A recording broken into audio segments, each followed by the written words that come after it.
দেশ জুড়ে প্রতিদিনই বাড়ছে ডেঙ্গু আক্রান্তের সংখ্যা, সে সাথে পাল্লা দিয়ে বাড়ছে বরিশালেও। বিভাগীয় স্বাস্থ্য পরিচালকের কার্যালয় সূত্র জানিয়েছে, গেল ২৪ ঘন্টায় হাসপাতালে ভর্তি হয়েছে ১০৪ জন, যার মধ্যে বরগুনাতেই ভর্তি হয়েছে ৫৪ জন। এবছর এখন পর্যন্ত ৮,০০০-এর বেশি রোগী বিভিন্ন হাসপাতালে চিকিৎসা নিয়েছেন। এখনও ডেঙ্গুর হটস্পট বরগুনা। চিকিৎসকরা বলছেন, ডেঙ্গু মোকাবিলায় সবাইকে সচেতন হতে হবে।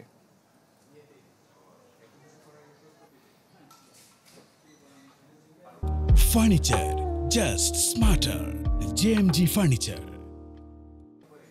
ইনি আরও জানাতে বরিশাল থেকে সরাসরি যুক্ত হচ্ছেন সহকর্মী কাউসার হোসেন রানা। রানা, বলছিলাম সারা দেশের সাথে বরিশালেও ডেঙ্গু পাল্লা দিয়ে বাড়ছে। স্থানীয় আসলে এটি মোকাবিলায় কী ধরনের ব্যবস্থা নেওয়া হচ্ছে সেটি জানাবেন, এবং হাসপাতালে রোগীর ভিড় কেমন দেখছেন? আপনারা পেছনেই দেখতে পাচ্ছি যে প্রচুর রোগী ভর্তি হয়েছেন, তারা কি সবাই ডেঙ্গু রোগী নাকি?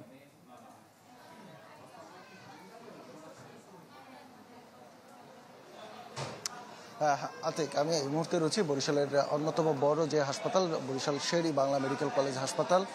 আমার পিছনে অসংখ্য রোগী রয়েছেন। না, তারা সবাই ডেঙ্গু রোগী না। বর্তমানে এই হাসপাতালে প্রায় ৫০ জন মতো ডেঙ্গু রোগী ভর্তি রয়েছে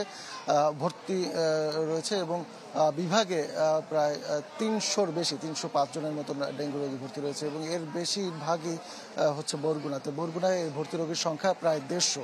অর্থাৎ বলা যায় যে রোগী ভর্তি রয়েছে তার অধিকাংশ রোগী কিন্তু বরগুনাতে রয়েছে এবং বরগুনায় আক্রান্তের সংখ্যা দিন দিন কিন্তু বাড়ছে।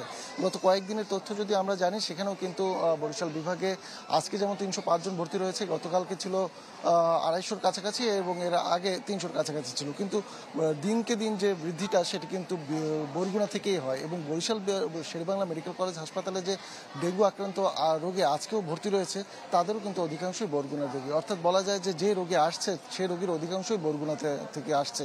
এবং এর সাথে আরেকটি বিষয় রয়েছে, সেটি হচ্ছে যে বরিশাল বিভাগের বরগুনার পাশাপাশি পটুয়াখালীতে কিন্তু আগের থেকে ডেঙ্গু আক্রান্ত রোগীর সংখ্যা বৃদ্ধি পাচ্ছে। এর আগে রোগতত্ত্ব বিশেষজ্ঞ দল যখন এসেছিল বরগুনাতে, তখন কিন্তু তারা দেখেছে যে বাড়িঘরে যে পানি রাখা হয় ড্রামে, বালতিতে, মগে, সেই পানিতে কিন্তু এই ডেঙ্গু বাহী যে রোগ এডিস মশা, সেই মশা বৃদ্ধি পায়। এই পরিস্থিতি থেকে উত্তরণের জন্য সচেতনতার কোনো বিকল্প নেই। যেভাবেই হোক মশা ধ্বংস করতে হবে এবং সচেতন হতে হবে। এই ছিল বরিশালের ডেঙ্গু রোগীর বর্তমান পরিস্থিতি। আতিক। জি রানা, অনেক ধন্যবাদ যুক্ত হবার জন্য।